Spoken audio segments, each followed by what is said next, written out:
오늘 우리에게 주신 하나님 말씀은 마태복음 11장 28절로 30절 말씀입니다. 수고하고 무거운 짐진 자들아 다 내게로 오라. 내가 너희를 쉬게 하리라. 나는 마음이 온유하고 겸손하니 나의 멍에를 메고 내게 배우라. 그리하면 너희 마음이 쉼을 얻으리니 이는 내 멍에는 쉽고 내 짐은 가벼움이라 하시니라. 아멘.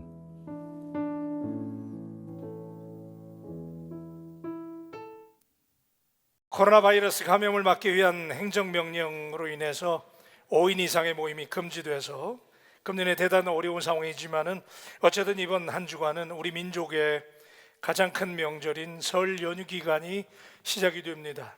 온 가족이 다 한자리에 모여서 덕담을 나누고 오랜만에 만나는 식구들과 함께 인사하는 좋은 전통을 가진 설날, 듣기만 해도 가슴이 설레이는 설날인데요. 제가 오늘 이 말씀을 시작하면서 먼저 좀 서글프면서도 흥미로운 이야기인데 누가 지어낸 얘기인지 모르지만 이런 얘기가 있더라고요. 7, 8, 90년대에 지어진 우리나라 아파트의 이름들은 굉장히 단순했어요. 현대 아파트, 삼성 아파트, 한국, 금성, 롯데, 주공, 은마 아파트, 굉장히 심플했잖아요. 그런데 한동안 우리나라 아파트 이름이 외래어를 가미해서 굉장히 길고도 어려운 발음으로 지어진 적이 있었는데 복잡한 영어까지 넣어가지고 이름을 지었어요. 아파트 이름들이 한때 유행을 했는데 예를 들면 프루지오, 타워 팰리스, 플레스티지, 이 말은 더 웃겨요. 미켈란셰르벨, 월드 메르디앙, 막 이런 이름들. 또 더 길은 이름이 있어요. 레미안 이스트 팰리스, 막 이런 이름들이 지어졌는데 왜 이렇게 아파트 이름을 어렵게 짓나 그러고 알아봤더니 시골에 사는 시어머니가 아들 집을 쉽게 찾아오지 못하도록 며느리들을 배려해가지고 이렇게 지었다고 그래요. 그런데 최근에 아파트 이름이 다시 복고풍으로 아주 쉬워졌어요. 다시 아주 단순한 이름으로 아파트 이름이 지어지는데 왜 다시 복고풍이 돼서 쉽게 지어지는가 또 알아봤더니 이름을 어렵게 만들었더니 시어머니가 젊은 신우의 손을 꼭 잡고 결소적으로 찾아오더라는 거야. 이런 일이 있어서는 안 될 텐데 설의 유래는 한 해가 시작되는 첫날 음력 1월 1일이 설날입니다.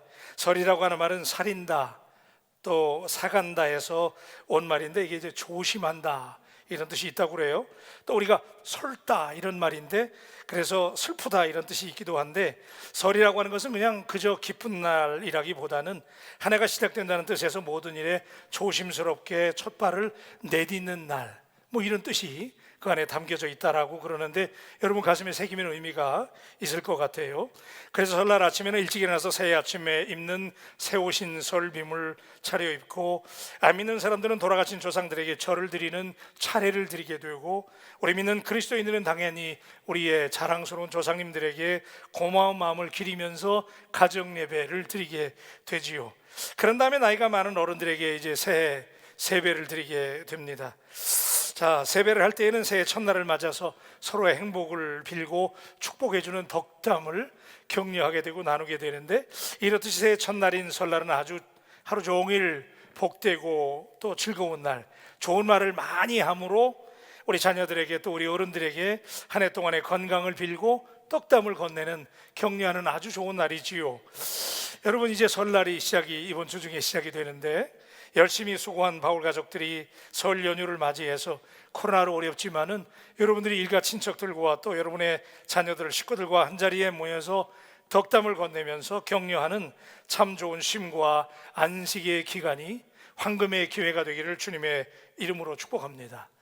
모처럼의 설날 명절 연휴를 맞이해서 이 같은 연휴 기간을 보내는 것이 악보의 쉼표와 같다는 생각을 해보려고 합니다. 쉼표 없는 악보가 노래를 망치는 것처럼 제동장치 없는 자동차가 치명적인 위험을 야기하는 것처럼 우리들의 삶에 쉼표가 있다고 하는 것은 대단히 중요합니다. 쉼표 자체가 음악인 것처럼 이번 명절 연휴 기간이 우리들의 인생이라고 하는 악보에 쉼표와 같은 기능을 하게 되기를 기대합니다. 쉰다고 하는 것은 생각보다 대단히 중요한 인생의 의미를 담고 있습니다. 우리 한국 사람들은 쉰다 그러면 논다 이런 개념이 있는데, 사실 성경적으로 본다면 이 쉰다고 하는 것은 안식의 개념이기 때문에 상당히 중요해요. 그래서 우리들의 삶에도 쉼은 하나님의 창조의 목적이 쉼과 안식 가운데 있는 것이지요. 하나님께서 6일 동안 창조 사역을 감당하시고 제7일에는 그 모든 일선을 놓고 하나님이 쉬셨어요. 전능하신 하나님께서 뭐가 부족해서 하나님이 쉬셨을까? 우리는 하나님이 쉬셨다고 하는 개념에 대해서 퍽 낯설어합니다. 이유는 하나님께서 사실은 하나님이 안식을 스스로 선택을 하셨는데, 하나님께서는 휴식과 일의 조화를 창조세계에 심어주셔서 하나님의 자녀들이 일과 휴식의 리듬을 찾아서 삶을 풍성하게 살아가기를 우리 하나님이 누구보다 원하셨기 때문에 하나님이 먼저 쉼의 본을 보이신 것이지요. 따라서 이 안식 안에는 우리를 배려하시는 하나님의 놀라운 사랑이 담겨져 있습니다.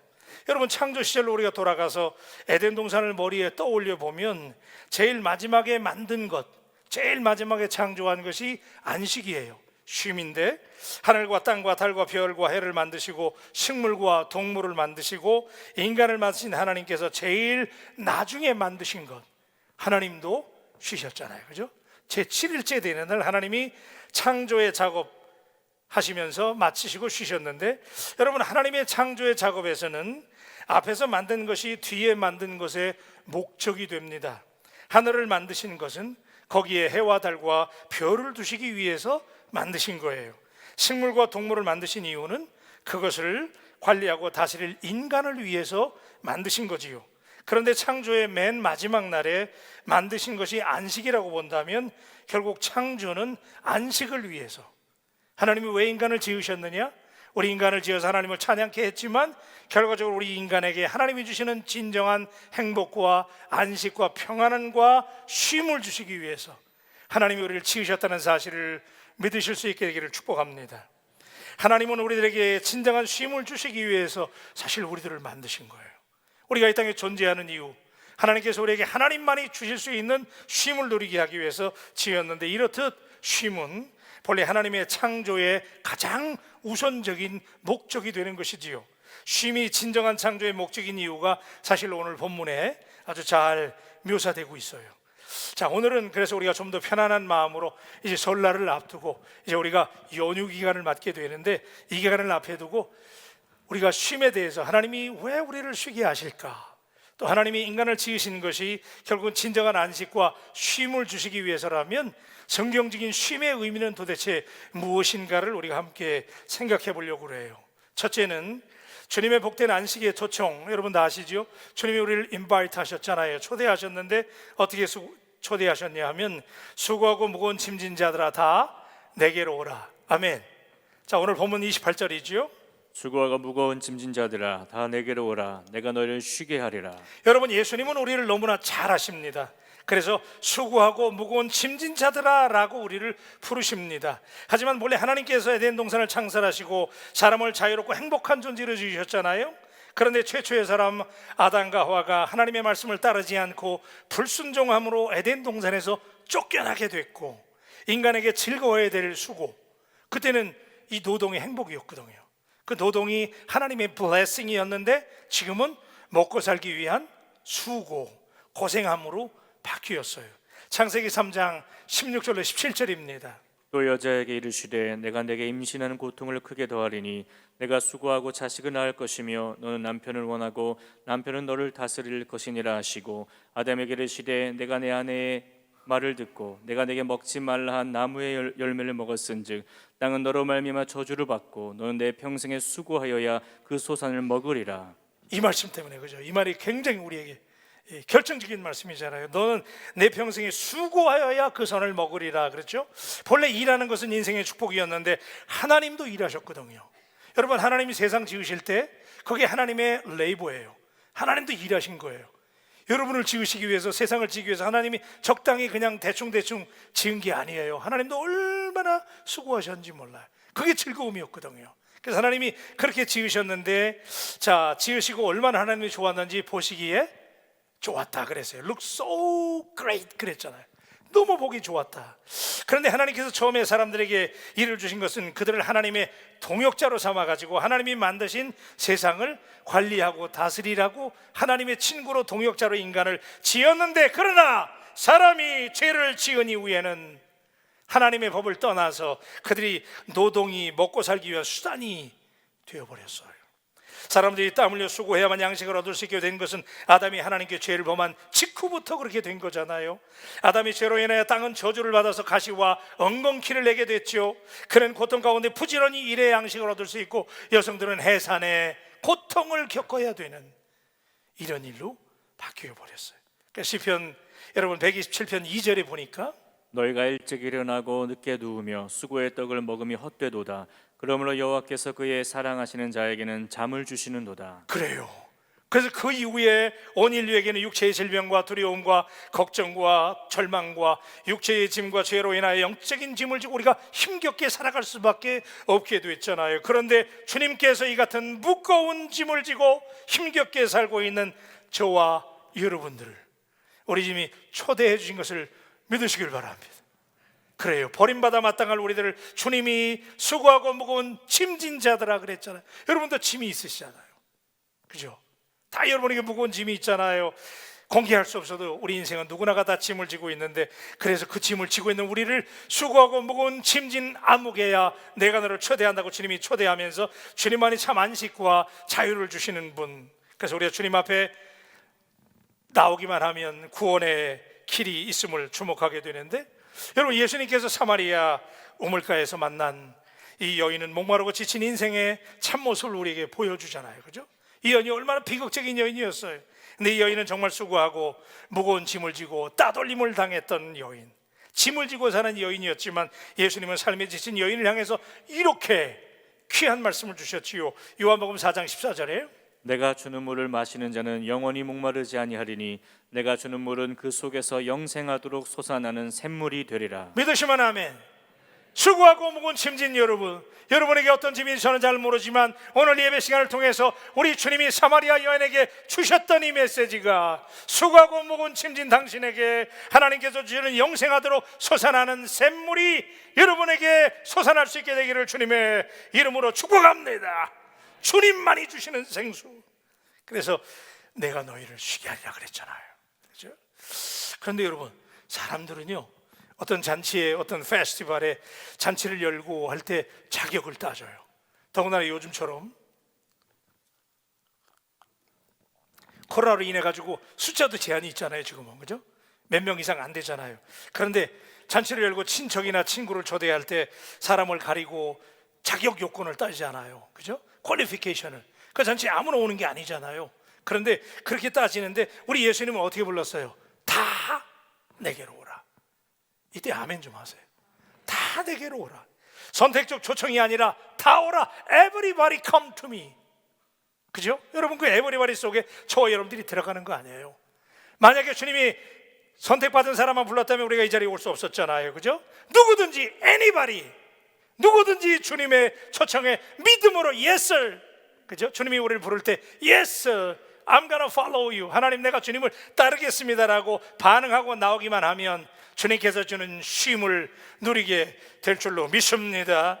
가문이 좋기 때문에, 돈이 많기 때문에, 권력이 많기 때문에 당신이 이 자리에 온 거 아니잖아요. 너나 할 것 없이 죄를 짓고 불의하고 추악하고 버림을 받아 마땅한 우리들이지만 오직 무조건적인 은혜. 그죠? 아멘이십니까? 한번 따라하세요. 무조건적인 은혜. 유행가 가사에도 있잖아요. 예? 무조건이야. 무조건적인 은혜. Unconditional grace. 그죠? 가리지 않는 은혜. 믿으십니까? 만약에 하나님이 까다로운 분이셨다면, 자격요를 가렸다면 아찔했잖아요. 그죠? 근데 하나님 그런 거 안 가리셨잖아요. Anybody. 그죠? 무조건 오기만 하면 쉼을 누리리라. 그런데 자, 이제 두 번째는요, 우리 주님의 처방전은 내가 너희를 쉬게 하리라 그랬어요. 그죠? 28절 말씀이에요. 수고하고 무거운 짐진 자들아 다 내게로 오라. 내가 너희를 쉬게 하리라. 주님이 우리를 초대하신 이유, 우리에게 쉼을 주시기 위해서. 그죠? 무거운 인생의 짐을, 영적으로 죄의 짐을 짊어지고 사나라고 지친 우리들을 주님께서 부르셔서 쉼을 주시겠다는 거지요. 도대체 우리의 인생들이 어디서 이런 쉼을 누립니까? 우리 서로 받은 그 기쁨 알 사람이 없도다. 아멘이세요? 우리 옆에 계신 분 한번 고백하십시다. 알 사람이 없도다. 한번 하세요. 진짜 여러분, 옆 사람이 모를 만한 기쁨과 은혜가 여러분에게 있나요? 어디서 우리가 이런 기쁨을 누리나요? 오늘 말씀의 핵심은 여기 주께서 말씀하시는 쉼이라고 하는 이슈를 가지고 연휴를 앞둔 우리 모두가 함께 이 말씀을 잠깐 묵상하려고 그래요. 여러분, 쉬는 거, 우리 한국 사람들은 쉰다 그러면 사치스럽게 생각하는데 사실은요, 쉬는 거, 이 주님께서 우리에게 쉬게 하기 위해서, 안식을 주시기 위해서, 주님만이 주시는 평강과 안식을 주시기 위해서 오늘 우리를 지으셨다는 사실을 믿으시면 아멘. 그래요. 그래서 부르신 거예요. 내면의 성장과 영적 성숙을 위해서 꼭 필요한 것이 쉼이에요. 자동차 왕 헨리 포드는 일만 알고 휴식을 모르는 자는 마치 브레이크 없는 자동차처럼 대단히 위험한 사람이다 그랬어요. 그러니까 쉰다는 게 사실 굉장히 중요한데, 쉼은 우리들의 인생의 노래 속에 쉼표와 같은 것이지요. 그렇습니다. 쉼표 없는 음악이 존재할 수 없는 것처럼 인간의 삶 가운데 박혀지는 쉼표는 그 존재감이 대단한 거예요. 내가 찍든 하나님이 찍어주셨든 회사에서 찍었든, 여러분 쉬게 된다고 하는 거, 우리는 쉬게 되면 절망하잖아요. 사치스럽게 생각하고 어떤 때는 아유 지금 바쁜데 왜 쉬게 되는 거야 그러잖아요. 근데 그렇지 않아요. 사실 쉼 가운데 굉장히 중요한 의미가 있는데, 음표를 통해서 만들어지는 사운드가 더 아름다운 하모니를 만들어내는 것은 가끔씩 나타나는 쉼표가 있기 때문인 것처럼 우리 인간의 삶에도 쉼표가, 특별히 하나님이 찍어주시는 쉼표는 우리의 인생에 훨씬 인생의 아름다운 소리를 만들어내게 하기 위해서 하나님이 찍어주시는 쉼표가 된다는 사실을 믿을 때, 그 쉼표가, 여러분 악보에서 쉼표는 리듬을 만들어주거든요. 쉬고 나면 그 다음에 소리가 세게 나온단 말이에요.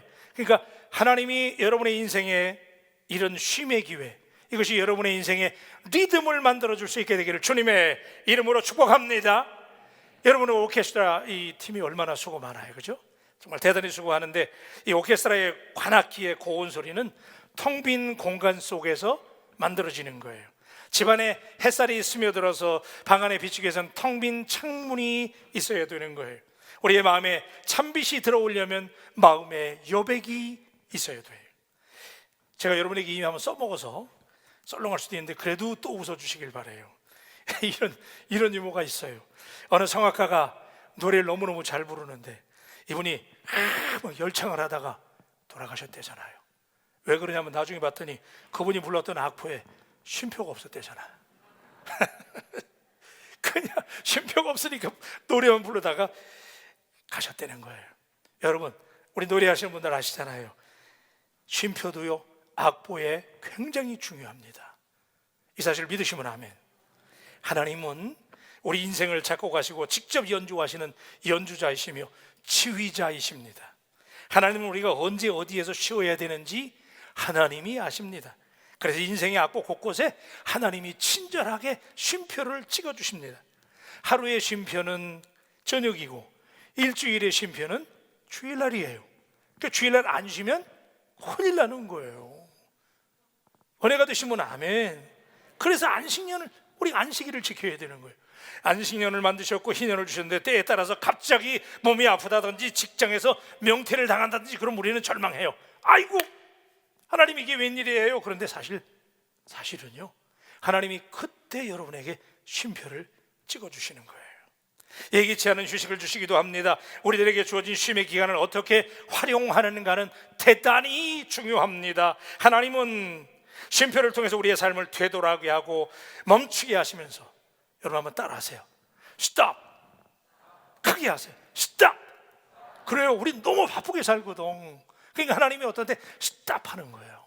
그래서 저는 이번 설날을 맞이해서 우리 며칠 쉬잖아요, 그죠? 이럴 때 여러분들 그냥 쉬느라고 또 확진자 되지 마시고 살 확 찌시면 안 되고, 이번 쉬는 기간에 여러분 하나님이 찍어주신 쉼표예요. 여러분 영적으로 되돌아볼 수 있고 회복될 수 있고 여러분 곧 대화할 수 있는 기회가 되기를 주님의 이름으로 축복합니다. 그런데 이제부터가 이제 중요해요. 자, 하나님이 우리를 부르시는 이유는 쉬게 하기 위해서요. 쉼이 중요하다는 거 아셨잖아요. 그런데 하나님이 쉬게 하신다고 그랬는데 하나님이 우리에게 주시는 처방전이 우리를 헷갈리게 만들어요. 다 내게로 오라. 그래서 우리가 달려나왔는데 하나님이 우리에게 쉬게 하시는 방법이 우리를 굉장히 헷갈리게 만드는데 29절이에요. 나의 멍에를 메고 내게 배우라. 와우, 여러분 이게 맞는 거예요? 아니 지금 주님께서 우리를 초대하셔가지고 쉬려고 나왔는데 그러지 않아도 인생이 무거워 죽겠는데 주님께서 29절에 말씀하시기를 내 멍에를 메고 내게 배우라는 거예요. 아니 있는 멍에도 주님 지금 집어 던져야 되는데 주님이 우리를 부르시면서 멍에를 메래요. 그리고 여러분 우리 공부하기 얼마나 싫어해요, 그죠? 저만 싫어해요? 우리 공부하는 거 굉장히 안 좋아하잖아요. 그런데 내게 배우라는 거예요. 과연 이게 주님께서 우리를 쉬게 하시는 거예요? 이해가 안 되잖아요. 멍에를 메라는 건 뭐고 그것도 모자라서 공부하기 싫어하는 우리들에게 배우라니요. 진정한 쉼의 처방전이 맞는 거예요? 아니 도대체 쉬려면 그냥 쉬라고 그럴 일이지.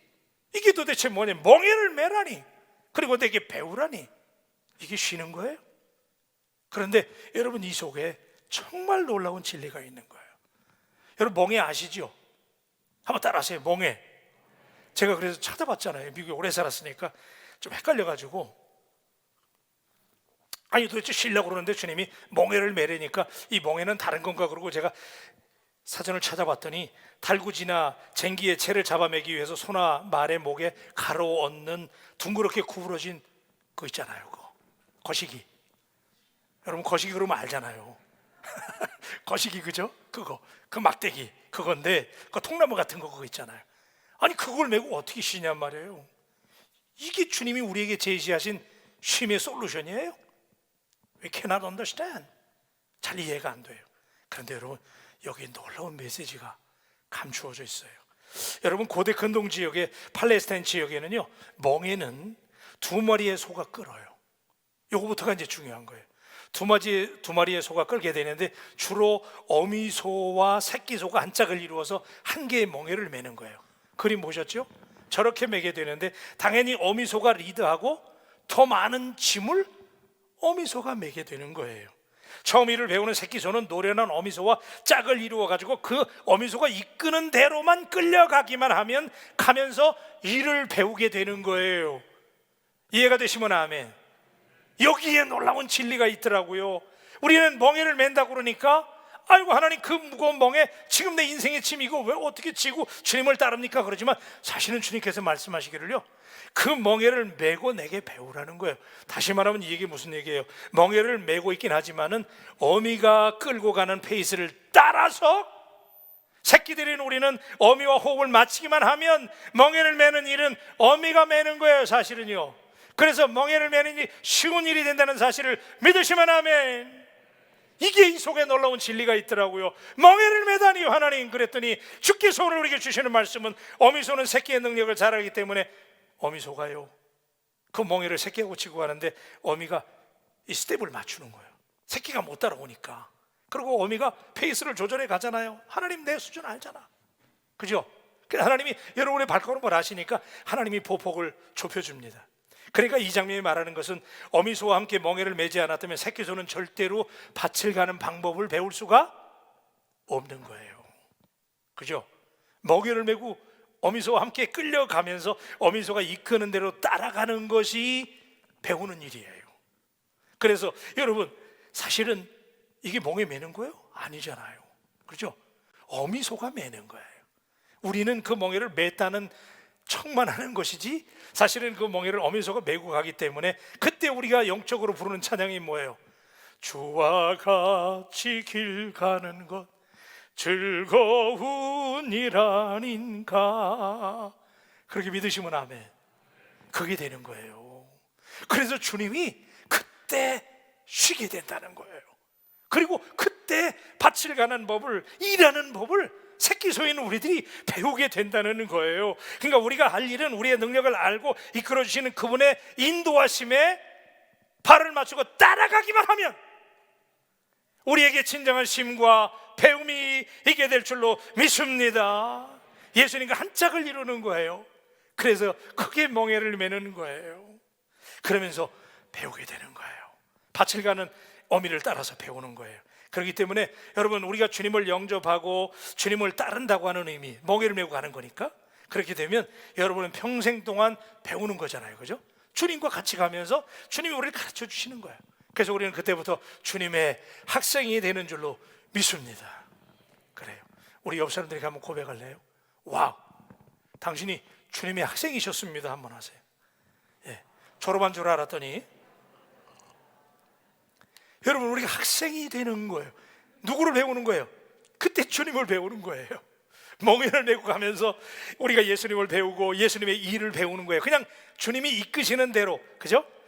저와 같이 길 가는 거 즐거운 길 아닌가? 주님이 이끌고 가는 대로만 여러분이 따라가면 여러분의 인생의 짐은 누가 져주신다? 주님이 져주시는 거예요. 그리고 우리는 저절로 하나님의 나라의 일을 배우는 거예요. 믿으시면 아멘. 그래요, 크게 배우는 거예요. 그래서 여러분, 자, 이 멍에를 메고 주님과 동행하는 것이 크게 배움이라는 거예요. 크게 배움이. 여러분, 우리 한국에 제가 미국에 오래 있다가 왔더니 이제 우리 한국의 레저 문화라는 말이 굉장히 친숙해졌어요. 그죠? 레저.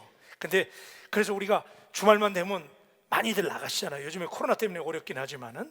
그런데 이 레저라고 하는 말, 이게 이제 쉰다, 여가다 그런 얘기거든요. 근데 이 레저라고 하는 말이 영어식 표현이, 이게 레저가 사실은 헬라어에서 스칼레라고 하는 말에서 온 거예요. 이 레저라는 말이. 그래서 이 스칼레라고 하는 헬라어의 뜻이 뭐냐면 이것이 사실은요, 쉰다, 뭐 이런 의미가 있거든요. 스칼레, 이게 레저가 된 건데, 여러분, 이 스칼레라고 하는 단어에서 스쿨이라고 하는 영어 단어가 생긴 거예요.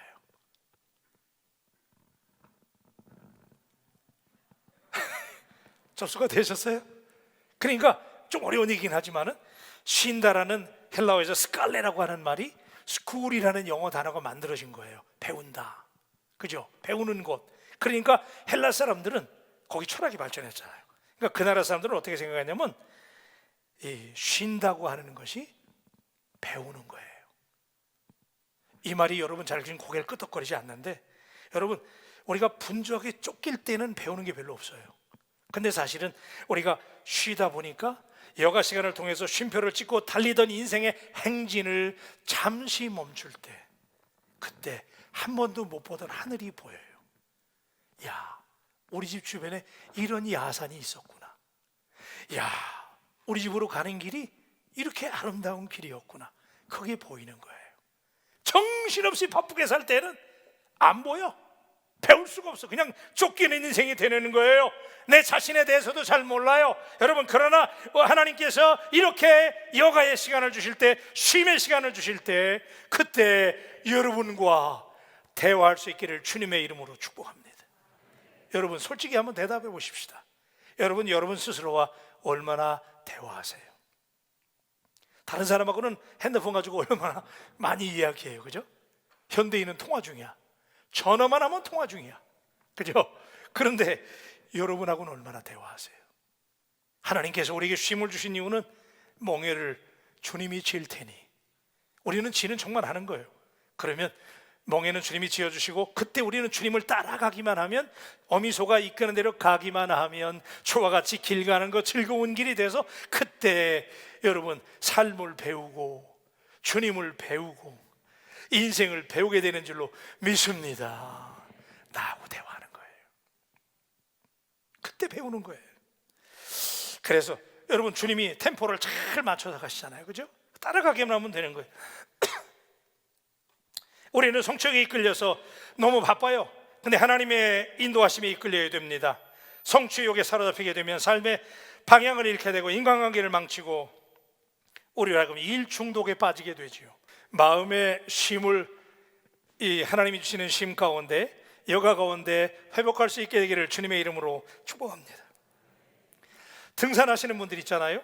등산을 좋아하는 분들이 두 가지 종류가 있다고 그래요. 그런데 등산하시는 분들 있잖아요, 여러분 가운데도요. 근데 등산을 좋아하는 분들이 산을 사랑하는 사람이 있고 정상을 사랑하는 사람이 있어요. 두 가지 종류인데, 산 그 자체를 즐기는 사람은 등산할 때 유유자적 산을 즐기는 거예요. 그죠? 산이 높든지 험하든지 그냥 산이 즐거운 거예요. 그러니까 올라가면서 오고 가고 내려가는 사람들하고 대화하는 거예요, 그죠? 야, 이 산 어때요? 오늘 저 위에 추워요? 약수는 어디 있어요? 그러고 가는 거예요.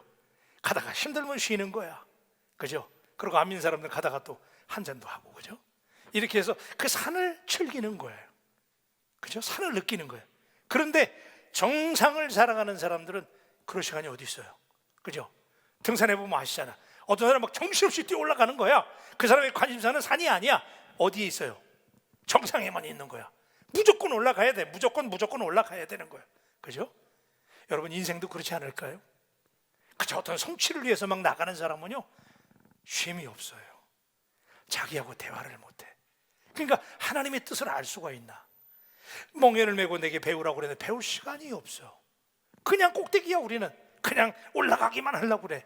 여러분, 오늘 이 말씀을 생각하면서 당신이 어떤 유형인지 한번 생각해 보십시다. 시편 23편 1절로 2절은 우리에게 이렇게 말씀하잖아요. 여호와는 나의 목자시니 내게 부족함이 없으리로다. 그가 나를 푸른 풀밭에 누이시며 쉴 만한 물가로 인도하시는도다. 할렐루야. 여러분, 이번 연휴 기간에, 이번 설 명절 기간에 여러분에게 여러분을 푸른 초장으로 누이시고 쉴 만한 물가로 인도하시는, 그래서 확진자는 되지 마시고 하여튼 풍성한 은혜를 누리고 감격할 수 있는 은혜로운 기간이 되기를 주님의 이름으로 축복합니다. 자, 세 번째는요, 주님의 보너스가 있어요. 선물이 있는데 내 멍에는 쉽고 내 짐은 가벼움이라 그랬거든요. 자, 여러분, 무거운 짐술에 이 멍에를, 자, 우리 주님이 지어 가시는데, 자, 그래서 이를 처음 배우는 새끼 왕소는 멍에를 지고 있지만은 실제로는 무게를 느끼지 못하는 거예요. 그죠? 어미 소가 지고 가니까. 예수님은 이를 빗대서 우리가 짊어지는 멍에는 가볍고 쉽다고 말씀하신 거예요. 여러분, 말씀의 결론을 맺어 갈게요. 사람은 누구나가 다 무거운 인생의 짐을 메고 있잖아요. 권사님, 집사님, 심지어는 신목사도 다 짐이 있어요. 그런데 그 짐이 쉽고 가벼워진다는 거야. 여러분, 별로 감격을 안 하시는데, 여러분 인생의 짐이 다 있잖아요. 그 짐이 주님과 멍에를 지기만 하면 여러분의 무거운 인생의 짐이 쉽고 가벼워지는 마술 같은 감동과 은혜가 오늘 체험되시기를 주님의 이름으로 축복합니다. 예복이 나오기 전까지는 그냥 막 그냥 인상 찌푸려가면서, 그죠? 내천쩍 그래가면서 우리 그 짐이 있었잖아. 그 무거운 짐. 그런데 오늘 이 말씀을 듣는 순간 주님께서 멍에를 지어주신다니까, 여러분 주님께 그 짐을 맡겨버리면 그때부터 그 짐은 뭐가 되냐면요, 하나님이 주시는 선물이 되는 거예요. 감동하시는 분은 아멘. 예, 여러분 이건 마술 아니에요? 어떻게 인생의 짐이 하나님의 선물이 되는 거예요? 여러분, 쉽고 가볍다라는 이 말의 뜻에 은혜롭다, 편안하다 이런 뜻이 있단 말이에요. 아니, 세상에 어떻게 이런 일이 가능해? 그 무거운 짐을 지고 왔는데 말씀을 듣고 났더니 그게 가벼워졌대. 놀라운 일 아니에요? 그래서 어거스틴은 이 멍에를요, 새의 깃털에 비유해가지고 이렇게 얘기했어요. 예수님에게서 배우는 일은 무거운 짐이 아닌 날 수 있는 날개가 된다는 거예요. 여러분, 오늘 저는 간절히 이 목사 여러분에게 호소합니다. 여러분의 인생에 무거웠던 짐이 멍에를 메시는 주님을 체험하기만 하면 그 짐이 여러분의 인생의 깃털이 돼서 그 짐 때문에 고민하고 걱정하고 그냥 인상 쓰고 왔는데 그 사실을 믿는 그 순간 여러분의 인생을 날아가게 만드는 날개가 되시기를 주님의 이름으로 축원합니다. 예. 아멘 하시는 분 진짜 그렇게 되시기를 주님의 이름으로 축원합니다. 더 이상 그 짐은 나를 무겁게 하는 수고의 짐이 아니라 주님을 닮게 만드는 영적 훈련의 즐거움으로 바뀔 거예요. 예. 이걸 체험하는 게 신앙의 고수들이에요. 그래서 문제가 축복인 거예요. 그 멍에를 지었기 때문에 주님을 배우는 거예요. 그렇기 때문에 여러분, 주님과 동행하면서 주님의 인도하심을 따르면서 그분을 모방하면서 그분이 사신 것처럼 살게 되는 것이고, 오히려 그 짐이 내 인생의 균형을 잡아주고 날개가 돼서 여러분 그 짐 때문에, 그 어려움 때문에 오히려 날개짓하면서 주님을 더 사랑하게 되고 주께 의지하게 되고 펄펄 나는 인생이 될 줄로 믿습니다. 그래서 요한복음 8장 31절로 32절은 그래서 이렇게 말하는 거예요. 너희가 내 말에 거하면 참으로 내 제자가 되고 진리를 알지니 진리가 너희를 자유롭게 하리라. 아멘. 그래요. 그래서 그 진리가 여러분을 자유롭게 만드는 거예요.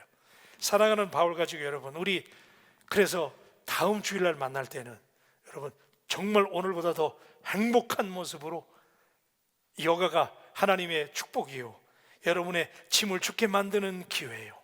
주님께 배우는 골든 타임이 되셔서 다음 주일날 만날 때는 우리 환상의 만남을 이룰 수 있게 되기를 주님의 이름으로 축복합니다. 기도하십시오.